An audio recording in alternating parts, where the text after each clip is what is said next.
فاتوا معانا بعرض الطريق ده، خلي بالك، والارض وهو مر الحته. طب انا عايز افهم بس، عيالكم مسجونه ليه؟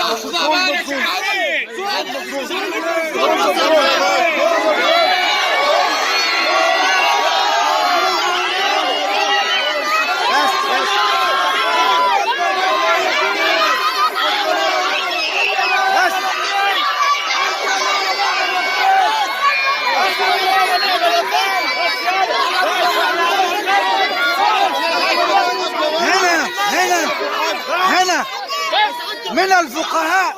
انا اقول لك احنا من الفقهاء اللي جبناها بنستغيث والله بالناس اللي في قلوبها رحمه على 6 ناس راحوا 6 بيوت يا باشا. 6 بيوت. الرحمن الرحيم. أعزائي المشاهدين في كل مكان، السلام عليكم ورحمة الله وبركاته. برنامج قضايا مصرية بقناة الحياة الإقليمية لايف بنحييكم. كنا وسنكون سفراء للحقيقة أينما كانت، ونبحث كل المشكلات ونحاول حلها بموضوعية وشفافية.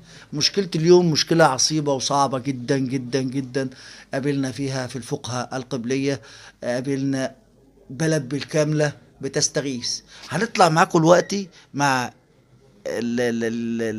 رجال البلد، هنشوف المشكلة ايه وهيحكوا لنا عن المشكلة. اهلا وسهلا بك يا عم الحاج. يا اهلا وسهلا استاذ احمد. عرفنا بحضرتك. حلمي علي عبد المطلب المكاوي من ابناء القريه ديت. اهلا بحضرتك. اهلا بحضرتك يا فندم. تعرف بحضرتك. شكري مرشد هنداوي الفقي تبع الفقه القبليه. اهلا وسهلا بحضرتك. تعرف بحضرتك. هشام ابو الفتوح سعد الفقي من ابناء الفقه القبليه. اهلا وسهلا بحضرتك. اهلا بحضرتك. طبعا هتبدا يا عم الحاج، ملخص حاجات اللي تعرفوا عنه. ملخص الموضوع بإيجاز بسيط جدا. الناس اللي هم اصحاب البيت اللي احنا قاعدين فيه حاليا دول جيران لارض ملاصقه فعلا، ارض زراعه هنا. صاحبه الارض ديت اشتكت الناس ديت بان هم تعدوا على العقار بتاعها، وان هم وقفوها عن الحيازه بتاعتها حريه التملك فيها.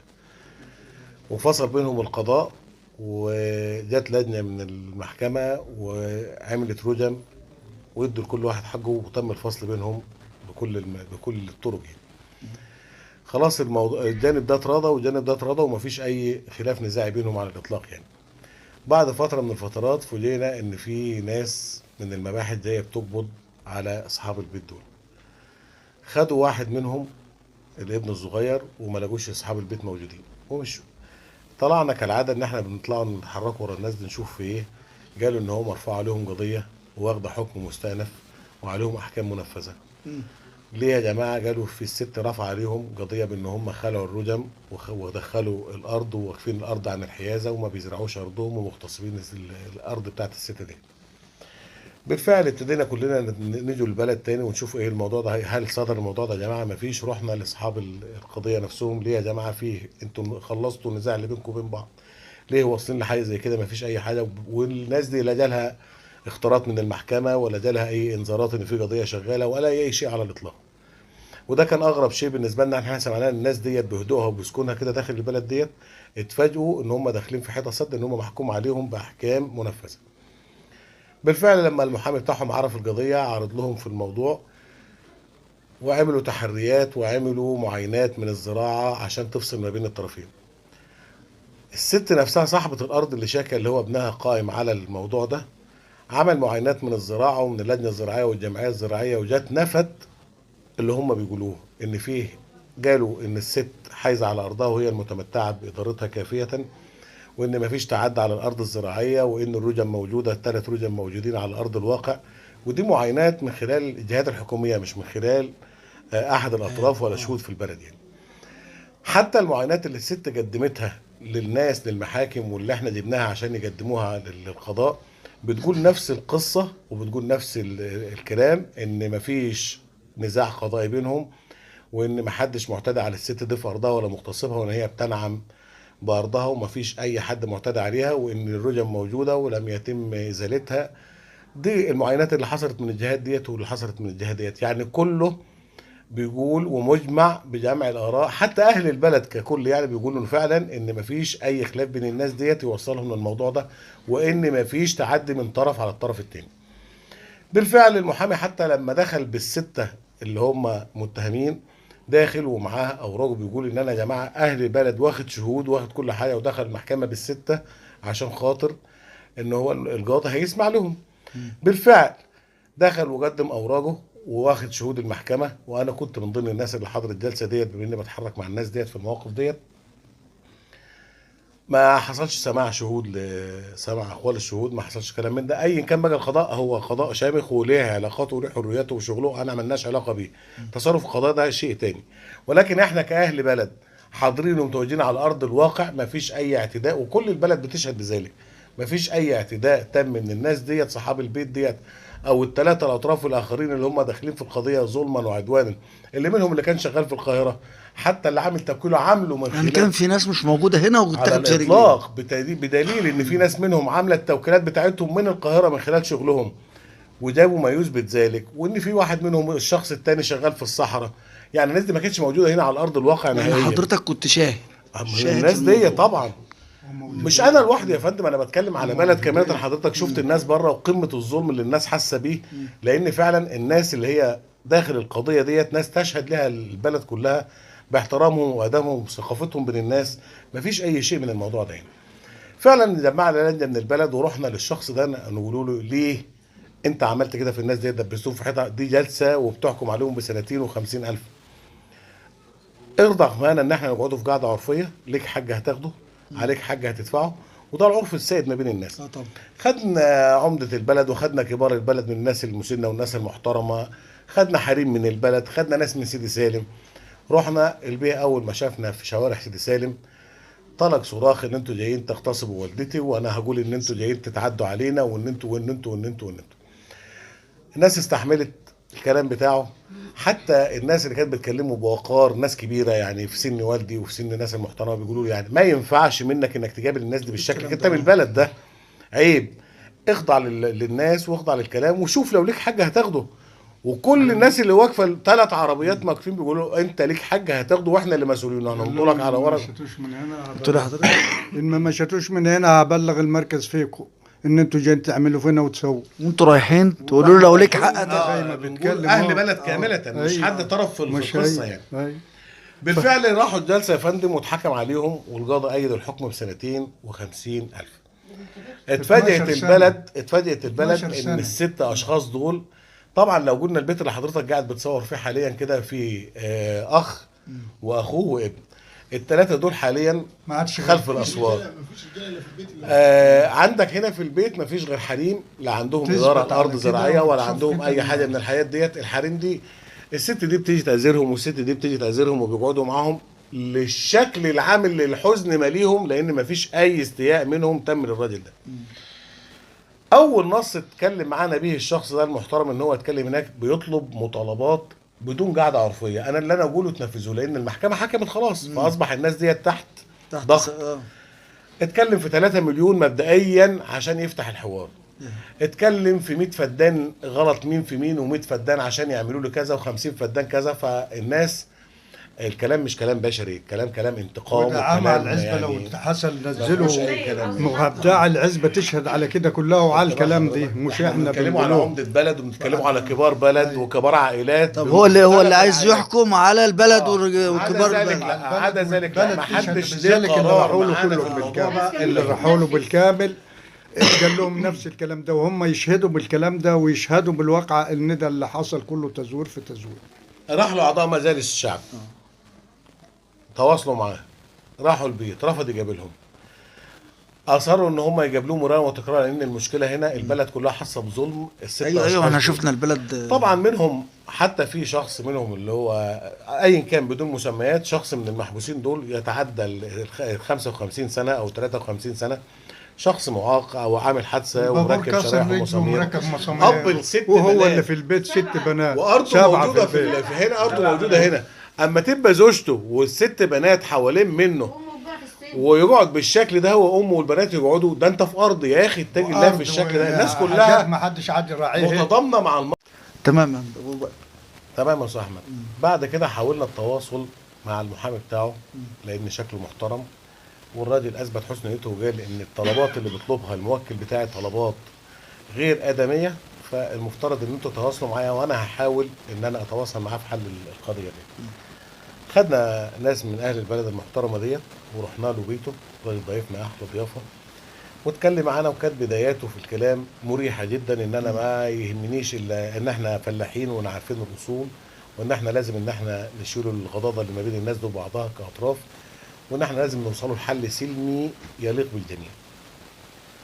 بالفعل الراجل اتكلم معانا، كان اول طلب ليه ان هو الناس تتنازل عن الطريق العام بتاعهم. طبعا الناس تتنازل عن الطريق العام، هو ما يخص الشخص معين بعينه، ده طريق بلد، طريق ناس بتسرح منها اراضيها والمساكن اللي ورا مننا. لما اتكلم ان احنا لازم نكتب له ورقه بالطريق تخصه، او ياخد باقي المساحه ويسيب مترين بس، فكان رد الحضور كلك ان ما ينفعش حد يبيع لك شيء ما يمتلكوش، مش هبيع لك العتبه ولا يبيع لك الترمايه يعني. صح. وانت راجل محامي ومدرك ومتفهم الموضوع ده كله، فقال والله دي شروط هو فرضها عليا، ولكن انا بحاول ان انا اتنازل معاكم قدر المستطاع عشان احل. وعلى الرغم من ذلك كل الحضور بتوع اهل البلد قالوا له ما فيش مشكله، اتفضل يا فندم خد الطريق، لو هو اللي هيوصل الناس ان ما يحصلش مشاكل في البلد بين الست عائلات وبين المواضيع ديت، وان البلد يحصل فيها حروب بين الناس ومشاكل، تنازلنا عن ذلك. خد يا باشا الطريق ما فيش مشكله، هتفحروا لي مصرف هنفحر لك مصرف، الناس دي هتكفي ببانها هتكفي ببانها، تمام. كل الطلبات اللي في قدر الناس في استطاعتها عشان نطلع الناس دي من السجون احنا تغاضينا عنها، وقلنا ان احنا اللي مش اصحاب شأن في القضيه ديت هنسعى لتنفيذ مطالبه لخروج الناس دي من السجن. وكان الوضع عادي وطبيعي وتقبلنا الموقف. الطلب الثاني يا فندم، اتعاب المحامي الشخصيه، قال انا هتنازل معاكم فيها بعض الشيء، بس لما قلنا له ده حقك، لان احنا بنحل بين اطراف، ولو الخصوم ما دفعوش الشيء ده احنا كاهل بلد ملتزمين بسداد الفاتوره بتاعت معاليك في اتعاب. تمام، شيء منتهي. ولكن الصدمه او الفجاعه فيما بعد التحكمات الماليه ايه؟ ابتدى يطلب 650,000 مقابل مصاريف القضيه بعيد عن اتعاب المحامي. 650,000 الطرف الثاني صارفهم على القضيه. بلاش اقول للطريقه اللي هو اتكلم بيها الشخص ان كل واحد ليه سككه وليه الطرق الخاصه بيه ان هو يعرف يمشي مع احترامي للقضاء والشرطه يعني، ولكن كلماته كانت غير معبره للاحترام اللي الواحد يقولها يعني. وانه صرف 650,000 عشان يوصل للمرحله ديت. بيطالب بيهم الناس ديت. انا ببص للناس ديت عشان واحد شغال في القاهره، واحد شغال في الصحراء، واحد شغال هنا على دراعه هو وابنه، الناس دي هتجيب المبالغ دي منين؟ فده مطلب غير شرعي.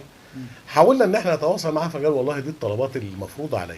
طيب بعد كده ان انا ممكن اطلعهم لكم من الحبس على ذمه القضيه. طب ليه يا فندم؟ ما احنا كده هنخلص مع حضرتك كل شيء، هو ليه على ذمه القضيه؟ قال لان هتقعدوا قاعده عرفيه فيما بعد وتدفعوا لنا اللي القعده هتحكم بيه اذا كان حد اخطا في وظيفته تاني غير الكلام ده. غير الكلام ده. فلقينا المطالب برضو مطالب تعجيزيه، ولكن هو حس ان هو نزل بينا من جبل من ال3 مليون ومن الفدادين اللي هو كان بيطلبها، هو نزل بينا ل 2 مليون او 3 مليون، ولكن الكلام كله حصريا هو موضوع فض وقت ليس للحل يعني، ده شيء منتهي. وجينا من هناك اتفضل. ناس كتير تدخلت في المواقف ديت، ناس من سيدي سالم وناس من داخل البلد وناس من خارج البلد من جميع العائلات، كله يحاول يتواصل معاه لا ينال الا الشتيمه والتهزيء بألفاظ لو حضرتك سمعتها يعني ودنك تزهد ان انت تسمع الالفاظ ديت. حتى اقرب الناس ليه ولاد عمه، عمامه الاشقاء، الناس دي كلها حاولت ان هي تتواصل معاه الحل لمشكله بسيطه، لان عارفين اللي هيحصل في البلد بعد كده ما ينفعش، لان الوضع ظلم فعلا. ولو كان في يا فندم خلاف الناس لمساه بايديها وشايفان ان في فعلا في ظلم، كانت الناس ما كررتش الاقرار ده ولا شفتش البلد كلها متجمعه ان يكون في الخلاف ده. الى الان بيتصل علينا ناس على الحاج شكري وعلى الاستاذ ابراهيم وعلى الحاج شعبان، الناس دي كلها بتتصل من خارج القريه من المراكز لحل المشكله ديت، لان الناس ديت بيت زي ده يا فندم ما عادش فيه حد نهائيا على الاطلاق. بيت زي بيت الحاج محمد فتحي ما فيهوش حد على الاطلاق. الستة ما فيهمش حد. الستة ما فيهمش حد، 6 اسر. 6 اسر. احنا في ايام يا استاذ احمد اي حد بيعفو ويصفح. الشخص ده متزمت جدا وكسر ناس كتيره جدا، والناس دي حاسه بالظلم، لان فعلا مين اللي في اليومين دول ما بتصالحش مع اخوه؟ يا فندم لو ليك حاج تعالى تحاسب وخده. انا راجل ما اناش طرف في القضيه، وبقول لحضرتك انا على استعداد ان انا اكتب لك الشيكات اللي انت عايزها، الدكتور الحاج الناس دي كلها ملهاش يد في الموضوع مشفقه مع الناس. تعالى يا فندم اتحاسب. يا فندم البلد هي اللي تجيلك سيدي سالم وتتحاسب مع حضرتك وخد حاجه كيفما شاء. الا للتعنت والعناد، وان هو اي حد هيتكلم معايا في الموضوع ده زي ما لبست الناس دي القضيه هلبسكم القضايا التانيه. زي ما عملت انا بفلوسي انا عارف انا بعمل ايه.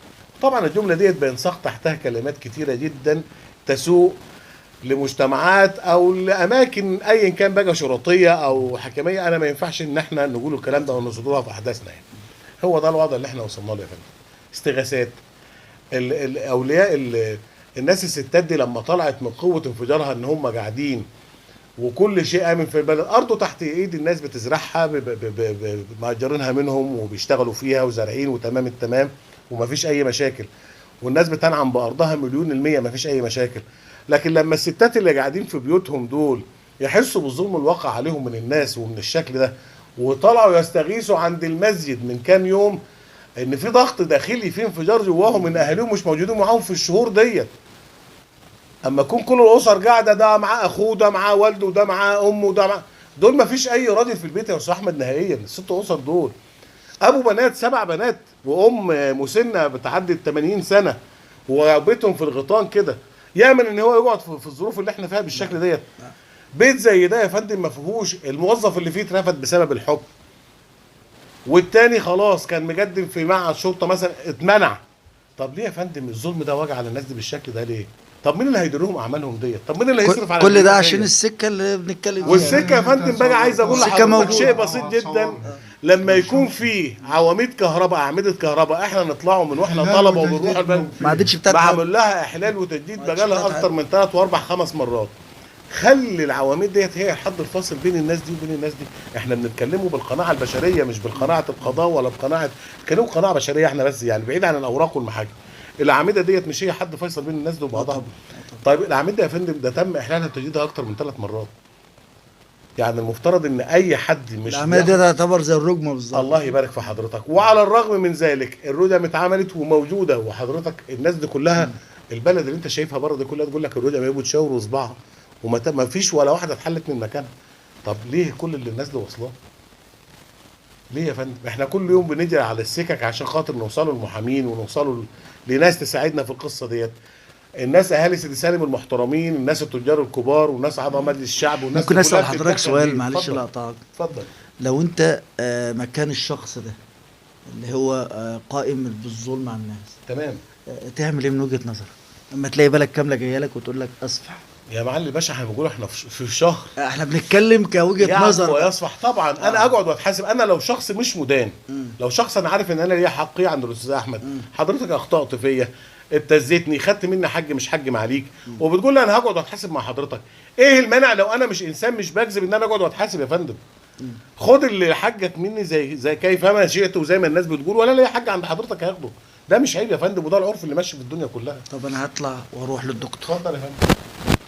ايه راي حضرتك في الموضوع ده؟ يا فندم مبدئيا يعني الناس اللي هم في السجن دلوقتي القضيه بتاعتهم دي طبعا احنا ما بنعلقش على احكام القضاء، ولكن الناس ديت عرفوا ان هم محكوم عليهم 2 بالصدفه، ما كانوش يعرفوا ان هم محكوم عليهم، لا جالوا بانذار المحكمه ولا يعرفوا بالقضيه خالص، وهم على نيتهم استأنفوا في الموضوع ده، وكلك راحوا يعني معلش يعني لو هم على ملبط ما كانوش راحوا يسلموا نفسهم للمحكمه.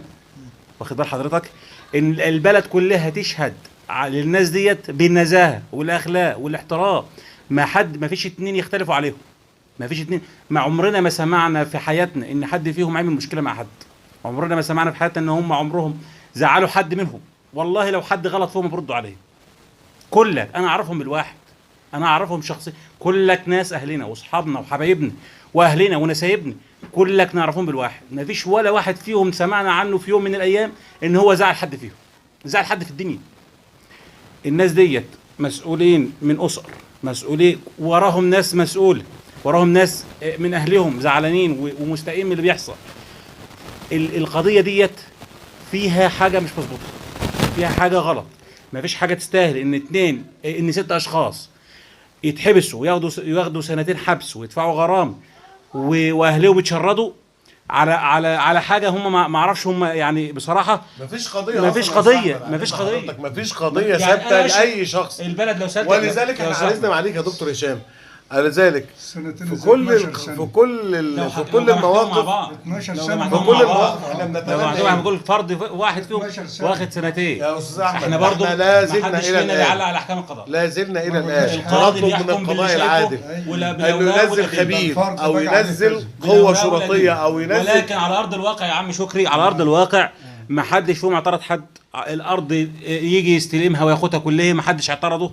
الارض لو حد زرع اسالوا المزارعين، اسالوا المزارع. لو قال يا جماعه حد اعترضني يبقى في كلام. فاهم زرعين ايوه صحيح. فيها الارض مزروعه والناس كلها امال الارض مزروعه ازاي؟ انا عايز افهم. طب الشارع اللي قدام البيت ده يعني لو دخل الارض الناس تخش بيتها ازاي؟ الناس تخش بيتها ازاي؟ توصل طيب غيرها ازاي؟ انا عايز اسال يعني سؤال، انا عايز اسال الناس سؤال يوم يا ما دكتور بعد بتقسم إذنك. بيقول ده احنا لنا متر في الشارع ده ولنا متر في الشارع ده عشان يبقى لك مدخل لبيتك وارضك ويبقى لي مدخل لبيتك. سؤال بيلح علي، اتفضل. السبب الرئيسي اللي هم في الحبس دلوقتي، السبب الرئيسي الحبس. ادعاء الشخص ده عليهم بان هم مغتصبين ارض والدته، وان هم منعينهم من الزراعه، وان هم اسلوب بلطجه عليهم، وان هم ساجوا عليهم اساليب البلطجه والوقف والكلام ده، وان الارض مش تحت ايديهم وان تحت ارض المتهمين دول. ولكن كل اللي بقول لحضرتك عليه يا فندم والله بكرر اليمين بس، لان انا فعلا حضرت ارض الواقع مع الناس ديت مرارا وتكرارا. يعني الارض حضرتك لما مبور منها جزء معين عشان خاطر يدين الناس ديت، ده اللي عرفناه مؤخرا يعني. طب باقي الارض يا فندم ده عنده فدانين و18 جراد تقريبا يعني، مزروعين زراعه كامله، الغله والبرسيم وكل الحاجات ديت، وكل الناس بتنعم فيها. اللي مأجر منه برسيم بياخد برسيم، واللي مزارع فيه غله زرع غله. مفيش، احنا مش شايفين اي تعدي من الناس دي على الاطلاق. ولذلك بطلب من حضرتك لو وصلت صوتنا للقضاء المصري المحترم اللي احنا عارفين نزاهته وعارفين اداؤه المحترم، طالبين بس حد فاصل، بمعنى ان نازل خبير يقر لينا هل فعلا الناس دي تجنت وخلعت الرجم ديت، هل الناس ديت خدت الطريق ده وضافته، هل الناس دي وقفت الحاجات ديت. احنا مش هنكونوا مكان القضاء، ولكن احنا بنتمنى ان احنا نساعد القضاء كاهل بلد ومجتمع كامل داخل قاره الفوق القبليه في ان احنا نوصلوا صوت الحقيقه للمسؤولين، وان احنا نكون سند مع القضاء بوصول صوتنا. لو القضاء طلب ان اهل القريه دول كلك يروحوا المحكمه او يروحوا ليه في اي مكان يشهدوا الحقيقه، الحاجه اللي شفتها وانا داخل الناس بتهل، الناس كلها الناس دي هتطلع. ما عندهاش مانع يا استاذ احمد في ان هم يوصلوا صوتهم للقضاء المصري لنصر كل واحد ياخد حقه. طب اعمل الحاج، الموضوع من وجهة نظر حضرتك وعايز اعرف الناس اللي هي محبوسه دلوقتي في وسط البلد ده وضعهم ايه؟ ما هم محبوسين ظلم زي الاخ ما قال لك. وتاني حاجه ان ما تفاجئنا برضه عشان ما نعدوش الكلام تاني بالقضيه كده وجايه مخلصه، فعلى ما علمنا وثبتنا اوراقنا وثبتنا الكلام ده كله، فروحنا زي ما قال لك برضه ان احنا الستة دول منهم واحد عاجز ووراه كم واحدة يا رجالة صبايا 7، وواحد التاني ساب أسرته اللي هو محمد وابنه وأخوه. محمد مرشدي ديها في الصحراء وسايب كم نفر يا رجالة؟ 4 عيال يعني ما حدش يقوم انه جاي مخصوص من الصحراء عشان القضيه، مش يعني جاي سايب شغله يعني ما كانش هنا ولا على حاجه الاطلاق، على الاطلاق. وده اللي الناس بتتعجب ليه. هم رايحين المحكمه على اساس ان هم ما عليهمش حاجه، هم مش عارفين، يعني هم عارفين هم مش شايفين هو في ايه. احنا عارفين ان القضيه خلصانه، ان احنا يا جماعه احنا ما عملناش حاجه اساسا عشان قضيه اصلا. يعني هم انطلبوا وراحوا مش عارفين في ايه، بحسن نيه يعني الموضوع يعني مفكرون الموضوع هيروحوا يعرضوا وخلاص ويطلعوا في نفس اليوم. ما يعرفوش ان الموضوع يعني في ترتيب ليهم مسبق، ما يعرفوش ان هو في ترتيب لهم مسبق اساسا. ما جالهمش. المفروض بيجي لهم اعلان او اي الله حاجه. يبارك فيك. هم على كلامهم ما جاش اعلان. مع العلم بقى يا فندم ان الشخص ده لوح لينا قدام اهل البلد كامله، واحنا عند كوبري محمد عباس بجوار بيته كده، لوح تلويح كامل ان ده اول حكم السنتين و50,000 دول مرحله اولى انا بدهم لكم، ولكن لا زال في الجعبه بتاعته قضايا كثيره تتضمن احكام كتيره، وبرضه مش هتعرفوا بيها الا امام القضاء مفاجاه. ليه وازاي؟ هو ده اللي احنا كمواطنين نفسنا نعرفه.